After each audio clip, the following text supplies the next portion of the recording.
afternoon, good morning, depending on where you are watching us from.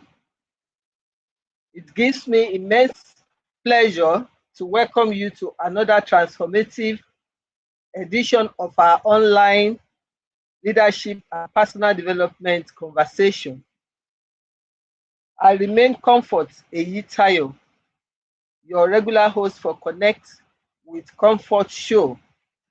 On this program, we aim to add value to people on business enterprise and personal growth.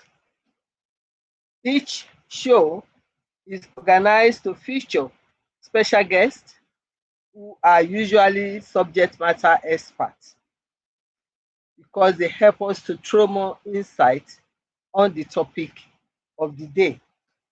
Once again, I'd like to welcome you warmly to Connect with Comfort show. One of the greatest gifts anyone can give themselves is the willingness to pause and ask meaningful questions. Not questions about money, not questions about promotion, not even questions about success, but questions about identity, questions that reveal who you are beneath the titles, the achievements, and the applause. This evening, we ask one of those life-changing questions. Who are you becoming? Notice we are not asking, who are you today? Neither are we asking, what do you own? Or what have you accomplished? Instead, we are asking about the direction of your life because life is always moving. You are becoming someone every single day. The only question is whether that person is the one you truly want to become. Many people spend years building careers, but neglect building character. Some spend decades accumulating wealth while losing peace of mind. Others pursue influence but forget integrity. Some become successful in the eyes of the world, yet become strangers to themselves. That is why today's conversation matters a lot, because becoming is more important than arriving. Your future isn't determined only by what you achieve, it is also determined by who you become while achieving it. Think about that for a moment. Every decision you make, every habit you repeat, every relationship you nurture, every challenge you overcome, every book you read, every conversation you entertain, every environment you remain in is quietly shaping the person you are becoming. Sometimes transformation happens so gradually that we don't notice until years later. Today's conversation is an invitation to become intentional, not just about your goals, but about your growth. Not merely about success, but significance, and not simply about your destination, but your development. So this evening's theme that asks the question who you are becoming isn't just a motivational slogan. It is a mirror that asks, who are you becoming emotionally? Who are you becoming spiritually? And who are you becoming intellectually? Who are you becoming professionally? Who are you becoming in your family? Who are you becoming as a leader? Who are you becoming when nobody is watching you? Because at the end of the day, people may admire your accomplishments, but they experience your character. Your children inherit your values. Your colleagues remember your attitude. Your community benefits from your influence, and your legacy is built by the person you consistently become. I hereby welcome you to our quote of the week, which is a special segment where we pause to reflect on a timeless idea that can shape the way we think, lead, and live. Every meaningful transformation begins with a single thought. Sometimes one sentence can change our assumptions in spite of our habits. It can also inspire new habits and change the different direction of our lives. So today's quote is simple yet deeply profound. Your future is not determined by what you achieve. It is shaped by who you become. So let us reflect on this together. Many of us spend years pursuing achievements. We chase promotions, we build businesses, we acquire qualifications, we celebrate milestones. And while all these are very important, they are not the ultimate measure of a meaningful life. Because achievement answers the question, what have you done? But becoming answers the deep question, who are you?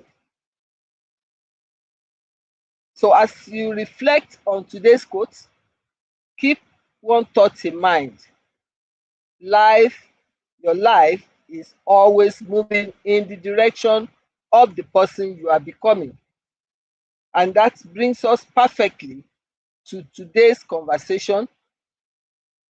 So let's dive into the conversation. Who are you becoming? This we shall do after this time out. Please remain connected. We'll be right back. Thank you.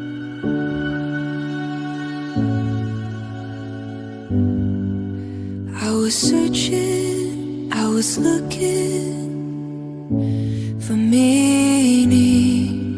I was wondering, desperately trying only to see I have nothing missing. Who said I have to find who I am?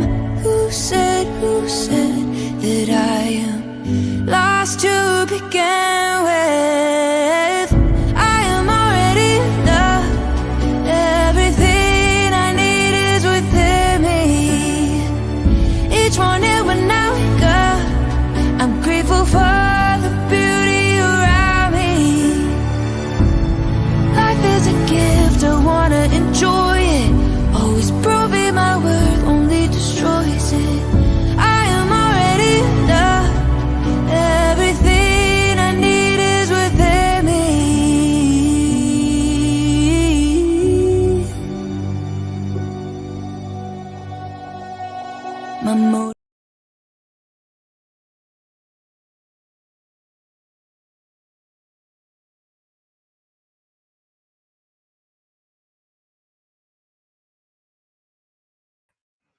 Sorry. You are welcome back. I hope you enjoyed that short video break.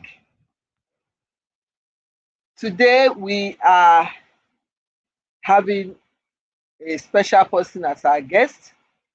He's special in the sense that he's one of the founding pillars of Connect with Comfort show. And he has actually been a guest on this show several times now. So to help us unpack this profound subject, I am delighted to welcome someone whose life and work have consistently reflected intentional growth, authentic leadership, and a passion for helping people become their best selves. Our guest is a respected leader, a mentor, a speaker, a coach, and a lifelong learner whose journey has inspired professionals, entrepreneurs, emerging leaders, and countless individuals seeking purpose and personal excellence. What makes our guest specially suited for today's conversation is not merely professional achievements, but a commitment to continuous growth, character development, and serving others with integrity. We are privileged to have Mr. Oluwarotimi Eyitayo with us today as our special guest for the show. Rotimi, you are welcome to the show. Thank you for accepting to do this for us, even though you are part of the show. Welcome. We give you a round of applause to welcome you.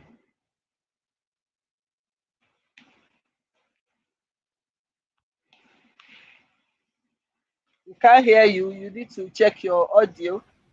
Thank you very much. Good evening. I'm glad to be here. Thank you.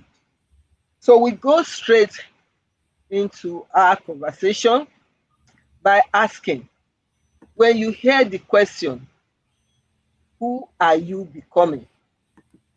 What does it personally mean to you?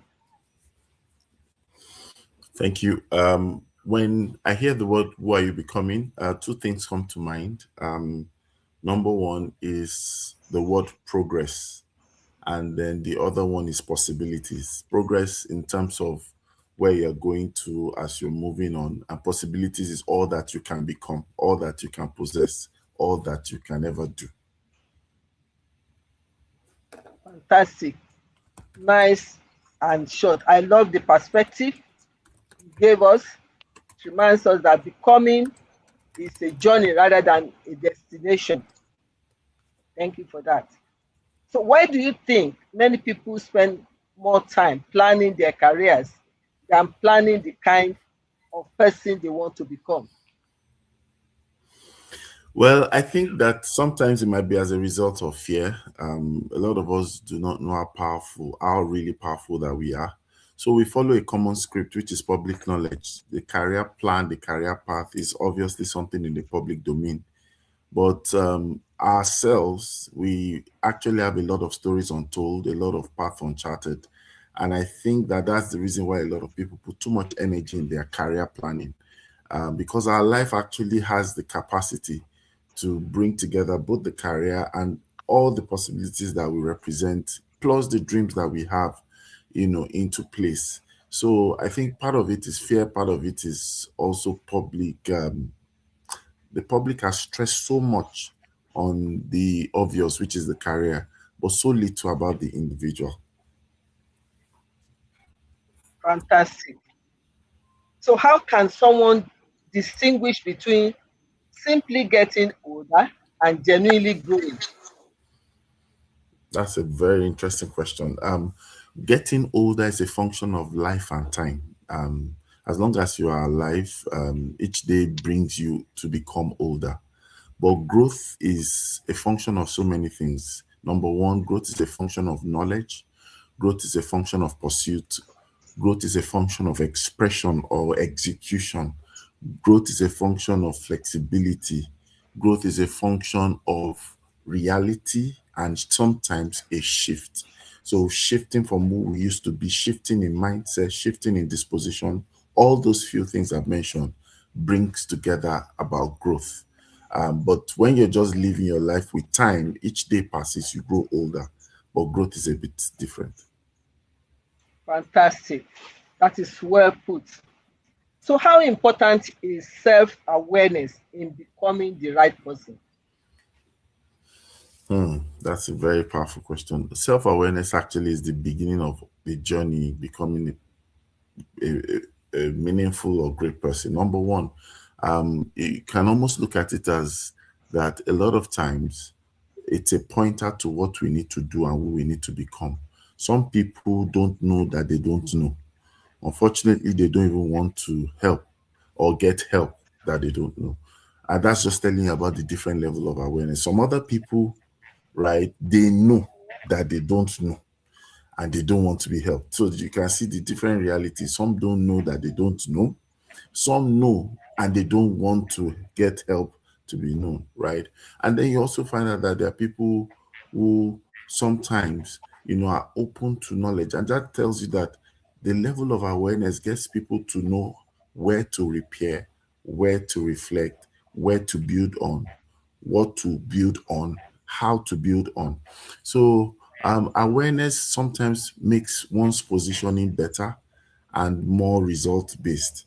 So if you don't know, it's just like saying that you cannot hit a target you're not aiming at. So this is what I believe. Awareness is very key. Fantastic. It's interesting that you mentioned about awareness and you stress it a couple of times in your response because many people know everybody else's weaknesses, but have never honestly examined themselves. I think that's exactly part of what you are speaking to. Like some people don't know they don't know, but those who know that they don't know and they are living in self-denial in a way are those that are not seeking help to get better. That is profound. Thank you very much for that beautiful response.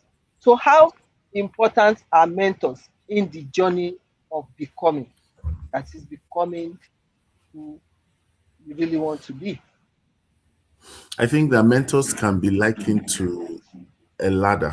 When you think about a ladder that is leaning against the wall, it becomes easier for you to climb because the mentors become that support, either from a relational angle or directional angle. So the mentors are very important. Some of them point the way, some of them help to polish on the way, some of them even help to project for the way. So when you see mentors, they're not just there, they are tools towards making the journey much easier or to making the journey eventually possible. Because most of them have experience, some of them have exposure, some of them have expertise, some of them have the three together. And it mentors in your life, it gives you a better guarantee, not just for validation, but for eventual outcomes. Well said. Well said. Can the wrong environment slow down or even damage our personal development? Yes, I strongly believe that the environment is a critical component towards any kind of outcome. If I take a fish out of water, most likely you find out that the fish will struggle. Just like I cannot judge, they say that you cannot judge a fish by his ability to climb a tree. That tells you that the habitat of a person, the environment of a person can enable or disempower that person. And so the problem really is not so much just the environment, but the infection of the environment on the inside. A ship on the sea is actually a particular thing on water. So the body of water is not the problem. It's only when the body of water begins to get into the ship.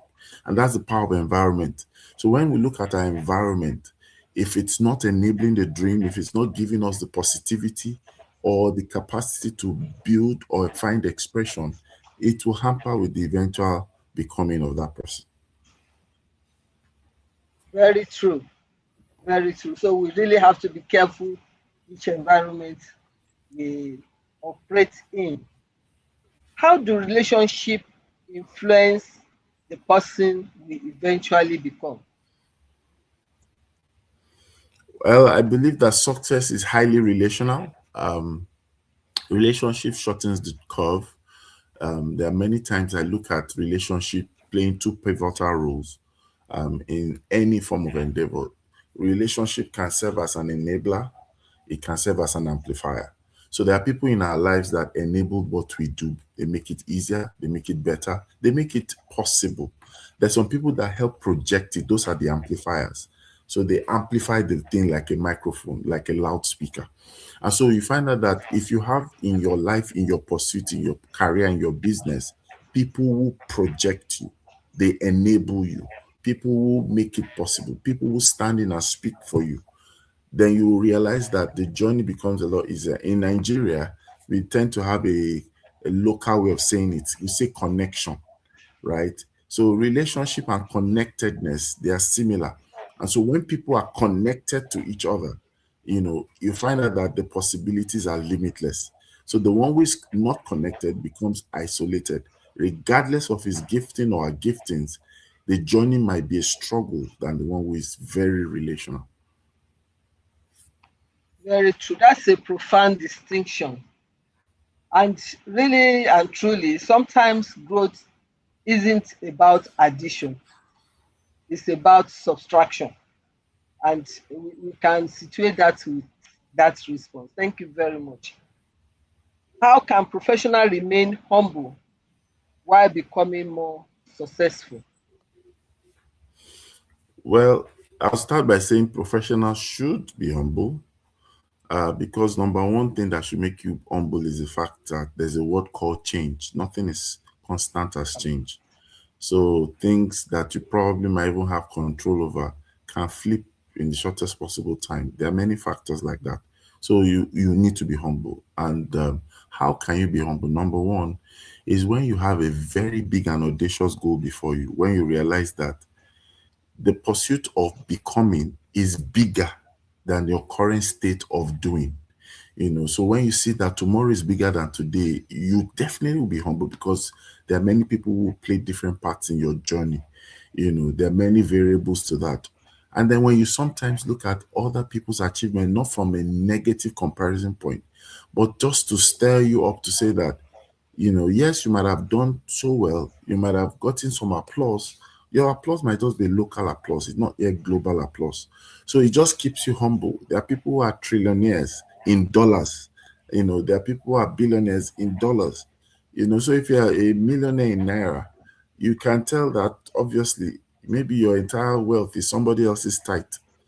So when you think about it, it keeps you humble. So you stay humble by looking at results that people have gone ahead and looking at the dreams that you have for yourself. These are a few practical ways to do that. Thank you very much. Thank you. Even dollars may even be lower than talk of euros. So that's a good example. So, what role does gratitude play in personal transformation? Well, gratitude in personal transformation, I think that it just helps you to have a very good and positive lens towards life. You are always grateful for everything. It makes you sometimes not stay in the comfort zone, but at least be appreciative of the little that you have. And that's actually the oil in the wheel of progress because you believe that, well, I have one today. I'm thankful for that one. And I will do something with that one.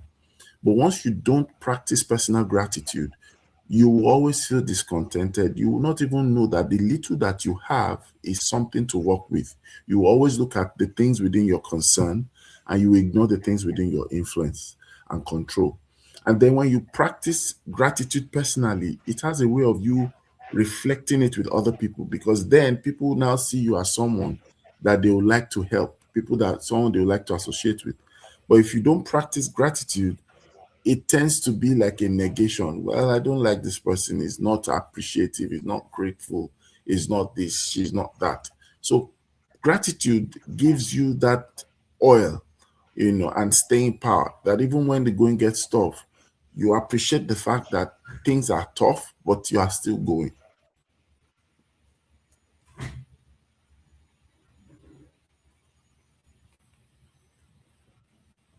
Okay, you landed. Yes. Okay, thanks. The network froze a bit at that time. Very true. Well said. Gratitude is everything. We have to have a grateful heart to be able to receive more. Even this is reflected in the Holy Book, that you have to be grateful. So, how can parents intentionally raise children who value becoming over merely succeeding? I think that one of the ways we can do that is by actually, paying attention to what we celebrate. The things we celebrate tends to be like a clue or a cursor for the children that we raise, because then they will now realize that when we focus on the being, automatically the doing will follow. And when we focus on the being, the doing follows. Obviously, the having will also come after. So we start working on our identity. We start working on who we are. Self-worth is there, because self-worth is what will help us bargain with life appropriately, which will eventually lead to our life reality. But when the self-worth is not there, people lose their bargaining power because they have no sense of worth. So that's what parents can begin to do, making the children reflect and see themselves for who they are, not seeing what they do. Because children will eventually do different things, but the value of the person is who they are and who they are becoming. And along the line, whatever they pick up to do, just like the Holy Book says, whatever your hand finds to do it with all your heart or might. And then when you do that, and you end up standing before kings and not mean men. Fantastic. That's very true. And add the word of prayer. So help us, God, because it Amen. takes the grace of God to be able to do that. Now, with this social media menace, many people compare themselves with others on social media. How can someone remain true to their authentic journey in a world filled with constant comparison? I think that one has to come to a point where you understand the dynamics of social media in itself. Social media is a scripted world. Nobody deliberately, except for few people, will deliberately show a bad side on social media. Everybody's always wearing their best wear, their best smile, their best pose. Sometimes many pictures have been deleted before the one that eventually gets posted. So when you understand that it's just a part of a constructed reality, then you now understand that both on social media and off social media, life is meant to be lived by design, not desire. Our desires are good, but the designs are better and functional. So if you want to have a great life, it starts with the design, not just the desire. So if you know you can create your life, you can create your worth in partnership with people, in partnership with God, then you find out that you're not necessarily helpless or hopeless. But when you look to others, to what they do, that's when you begin to feel that your light is dim, and then you now begin to feel helpless and ultimately hopeless. So as social media will be, it will continue to be like that. However, once you understand the dynamics that social media is a constructed script in the public domain, then you yourself can create your script in the private. Show what you want to show, but design who you ought to become. So when you do that, even the ordinary that you do will end up showcasing it as extraordinary. And that way, life is sweeter. Comparison is out of the way. Bitterness is non-existent. And eventually success comes in. Very well said. Thank you very much for that response. So, how do we see fear and self-doubt influence the person we eventually become? One thing that people must be reminded is that fear is a big immobilizer. If you harbor fear, if you retain fear, one of the things that fear does, it stops movement. It pauses people from gravitating towards things. And that's why you find that there's a lot around fear in these days. A lot of us will experience fear. In fact, almost all of us will experience fear. But the challenge and the question is how many of us will face the fears we experience? So people must understand that a lot is on the other side of fear. And that's why we need to know that if we allow fear cripple us because of the concerns of what we have, concerns of the outcome, concerns of what people will say, concerns of the result, then we might end up not doing anything meaningful. And like the popular saying, nothing ventured, nothing gained. So if we really want to gain something, we have no choice than to sometimes just be bold enough to venture out. And that's why you look at entrepreneurs and business people, apart from the wealth and success they have, one of the things we should celebrate in entrepreneurs is the fact that they dare to do. That fact alone is success for me. As far as I'm concerned, it's a success matrix. It's a success in itself that they dare to do where others sometimes fear to do. These are my thoughts. Very good thoughts, actually. From what you have said, I can confirm that fear often whispers, stay where you are.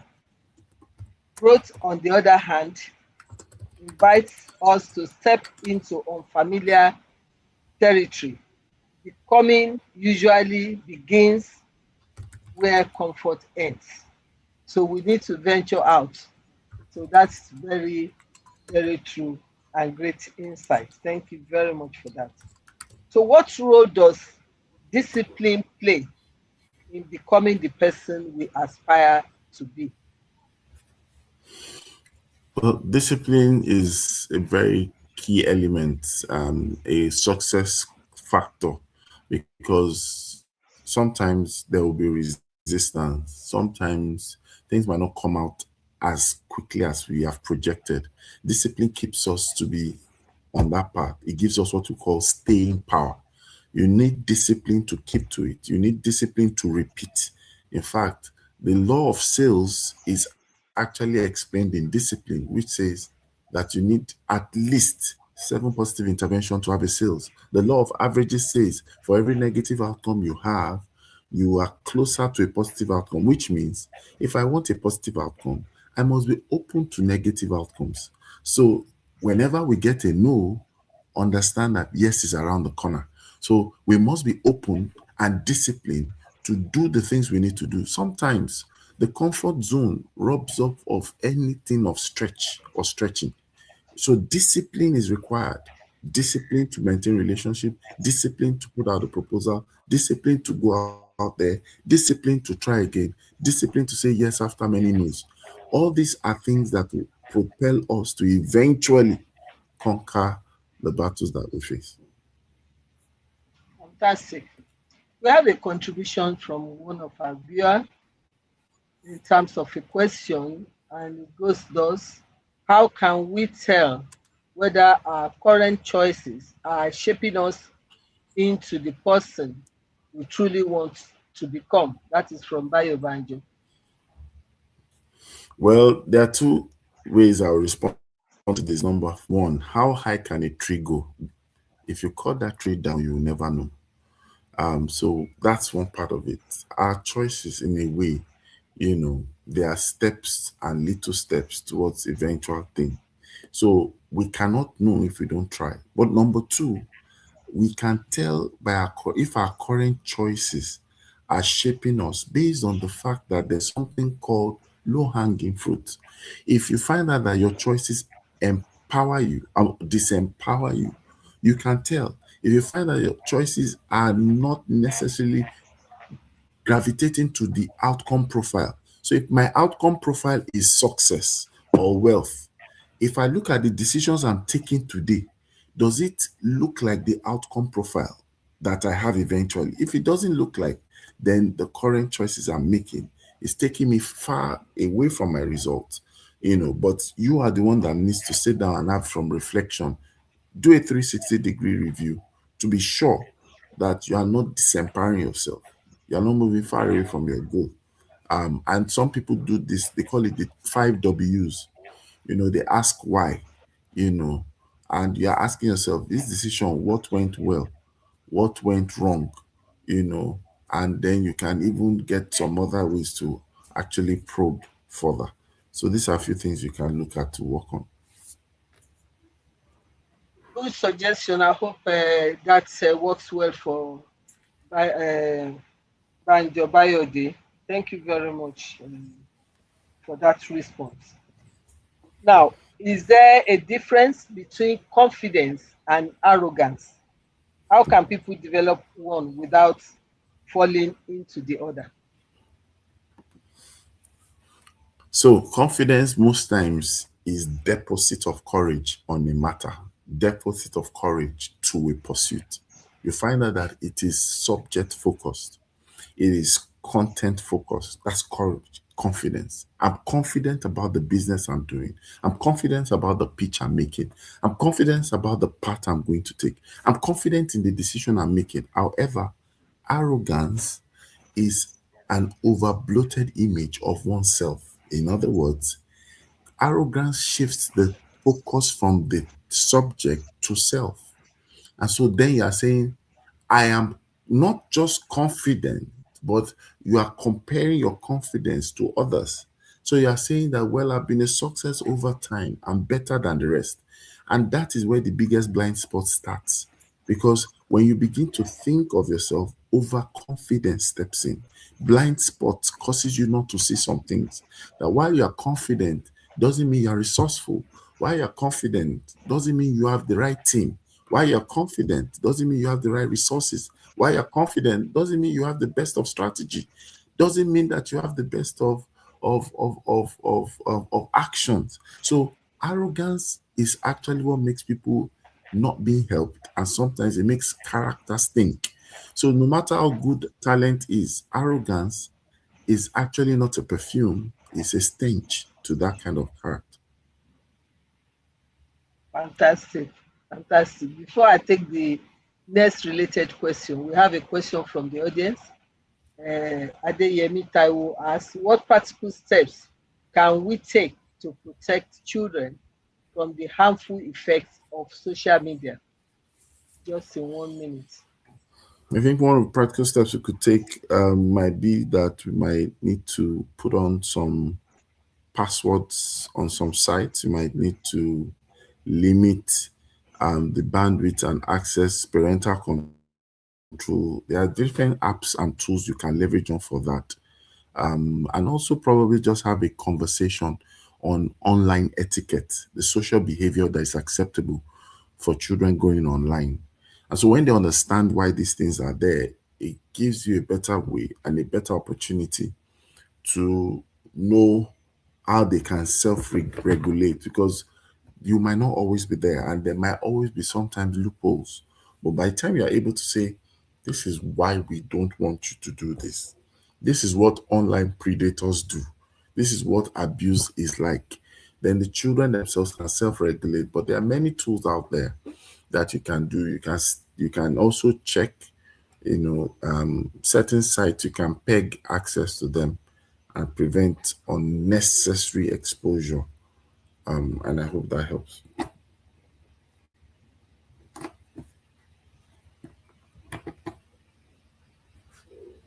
So there's another question. It says, what strategies can family adopt to safeguard children from the risk and vices? Well, like I said, you have to look at the possibilities of monitoring. You have to look at the possibilities of pegging what they watch, pegging access. You have to look at possibility of passwords. There are many safeguarding options. You can peg the password. Even platforms people subscribe to give opportunity for parental advisory.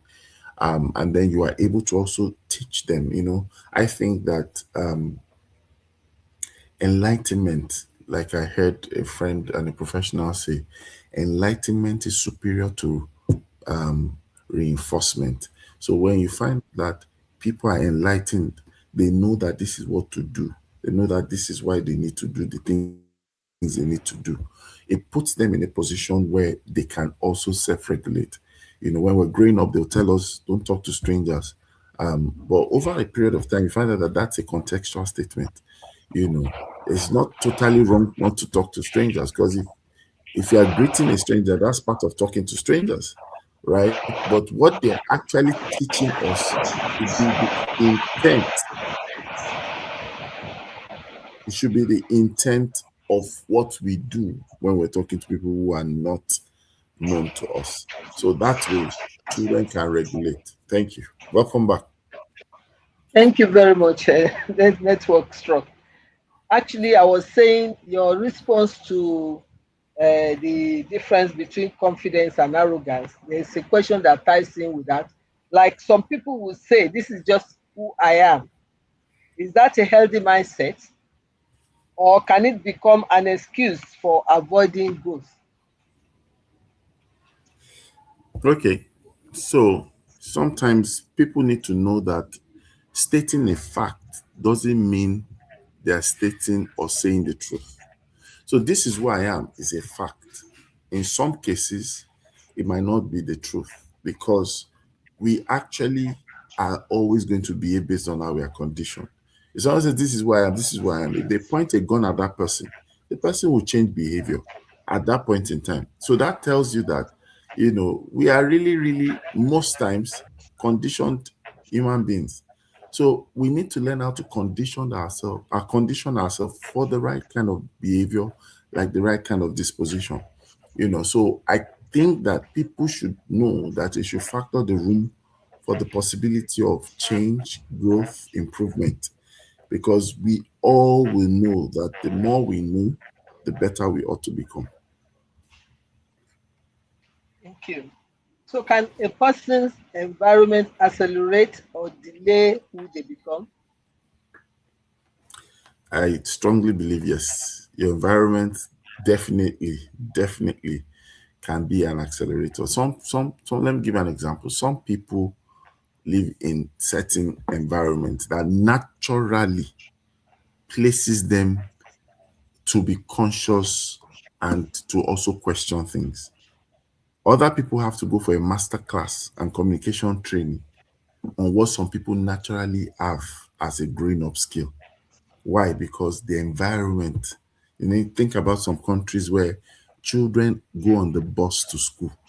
They don't need a dad, a mom to drive them to school. So they already are making that move from an early stage to gravitate towards independence. They are doing things on their own. They're taking changes. They're going to the talk shop. They're going to the mall. But it's not an elitist thing, it's a life thing. So when we think about it too, the same thing with the environment.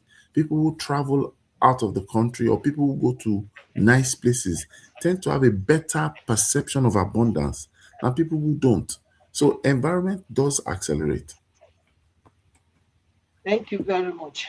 Just like it can also delay.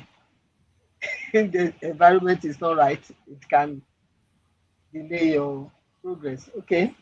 So, like, if we are looking at some people and they say they feel stuck, or the common thing is that they are on one spot in life, where should they begin the process of transformation for those who have this type of feeling? Well, I think that when people feel stuck, one of the things they can do is go back to their why, or some will say the vision. What exactly made you launch out? What exactly do you want out of life? I think that's the very first thing. When we go back to the core, we find the center. It's from the center we begin to now draw it like a concentric circle. We spiral out. We want to know why. What exactly am I out to achieve? So that strategy can now make sense. Or else all ideas without a sense of direction will lead us eventually to a wrong destination. So if you're feeling stuck, ask questions. Why? And then we'll now begin to do sometimes elimination. Could it be that, oh, you're going with the wrong team? Could it be that you don't have the right resource? Could it be that you launched ahead of its time? Could it be that there's no readiness in place? Could it be, could it be, could it be, could it be? You know, and sometimes could it be that it's just things that need to wait out with time? You know, so a lot of factors get answered when we go back to the why. Why did we start? Why are we doing what we do? What do we want out of life? Then we can easily connect the dots. Fantastic. So we should go back to the basics and ask the right questions. Thank you very much for that. So if you could mentor your younger self, what advice would you give about becoming rather than merely succeeding? I would say that never fear the loss. There are many times that you have a lot of intuition and that direction to do something, but you're just afraid of the loss. So mentoring my younger self would be never fear the loss. You know, go for limitlessness. Anything that will limit me is either I break through it, go over it, go around it. You know, no excuses. No excuses. Fantastic. That's very instructive. If every viewer committed to changing just one thing after this evening's conversation, what should that one thing be? That one thing would be to having a positive image of themselves and their future, right disposition to become. That starts from your self image. That's once that is sorted, everything easily aligns. But once we have a distorted image of ourselves, it becomes a big mountain to climb. Very well said. We should have positive image about ourselves and positive mindset too. Finally, let's imagine every person watching could hear one sentence from you before they leave the show tonight. What would you want them never to forget? I would say that they should focus on their being. That's what they should focus on. When you focus on your being, you'll get the doing and the having. They call it the be do have model. Our being is really the core. Focus on who you're becoming. Then what you do and what you have falls in alignment. Never forget that. A lot of us tend to focus on the doing at the expense of the being. Who you become matters. And that's what will lead to what you do, eventually to what you possess. Fantastic. That's is very insightful and wonderfully revealing. As we begin to wrap up, I'd like to share a few reflections inspired by our special guest tonight. We often spend years asking, what should I do? Where should I work? How much should I earn? When will I succeed? These are valid questions. But perhaps the greater question is, who am I becoming while pursuing all these things? Because careers may change, business may rise and fall, titles come and go, positions do expire, awards gather dust, but character endures. Integrity travels with you, wisdom grows with you, kindness multiplies through you, and the person you become determines the legacy you leave behind. Remember, success impresses people, Character impacts people. Influence incites people. But legacy outlives people.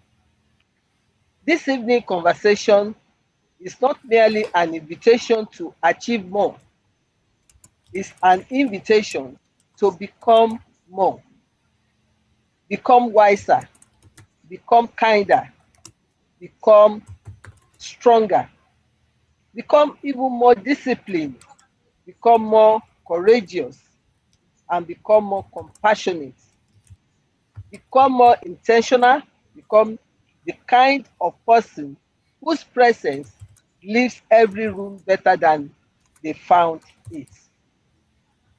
Before we conclude, I would like to invite our special guest to offer one final reflection. If you had 60 seconds to speak directly to every person watching around the world, what would you say to them on this very important topic? Thank you very much. And I'll just say this. I want everybody to focus on all that they can do that they've not done. I want them to focus on all that they can have but they've not yet possessed.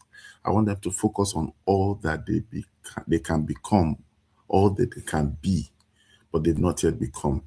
When you make this your life mantra, you find out that every way is way forward for you. What you can do but you've not done, what you can have but you've not possessed, and what you can be that you've not become. Thank you. Fantastic, fantastic. What a great insight. That message will remain with many of us for a long time. Ladies and gentlemen, what a remarkable conversation we've had this evening. We are reminded that becoming is a lifelong journey.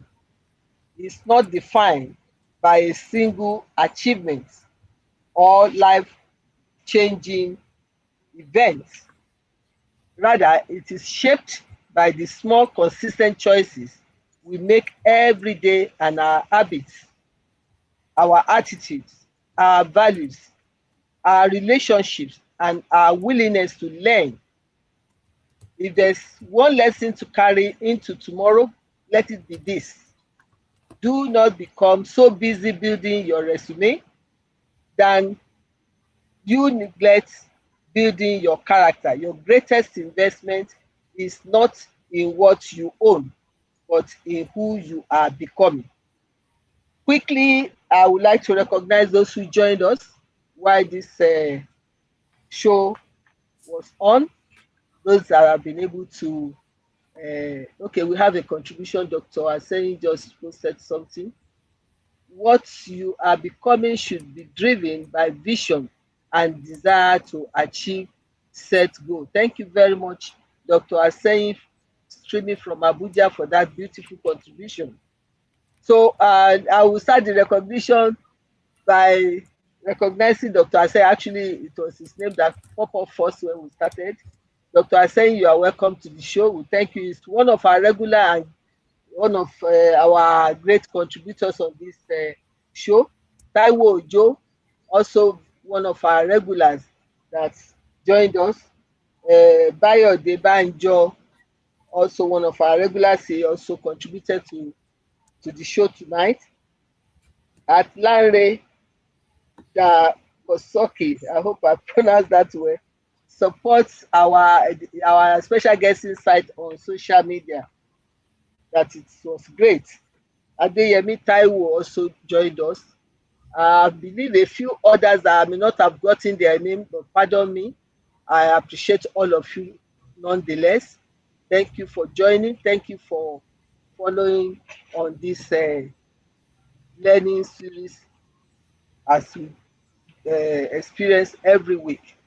As we bring tonight's program to a close, I want to leave you with one final thought.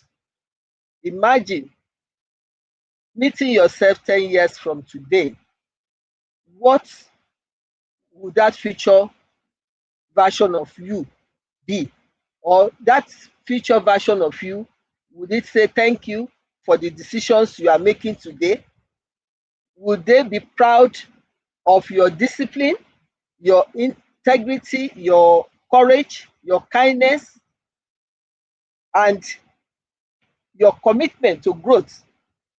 The version that you are preparing for the future is being created one decision at a time, one habit at a time, one conversation at a time, one act of courage at a time also. So choose intentionally and wisely, learn continuously, serve generously, lead humbly, love deeply, and grow consistently, and never stop becoming.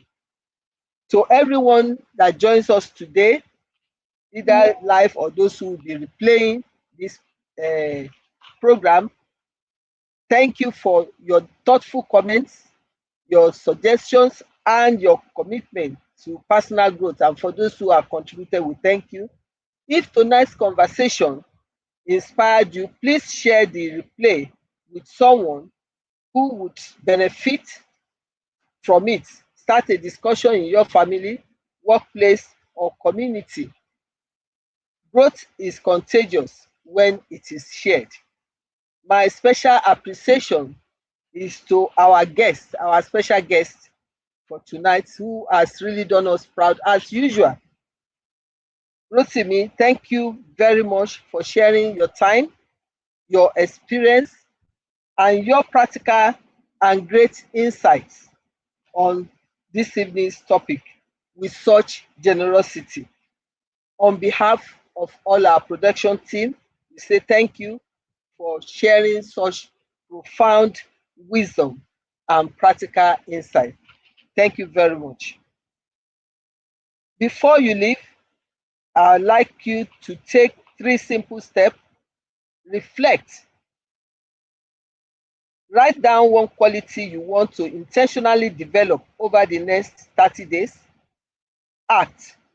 Choose one daily habit that will move you closer to becoming the person you aspire to be. Share.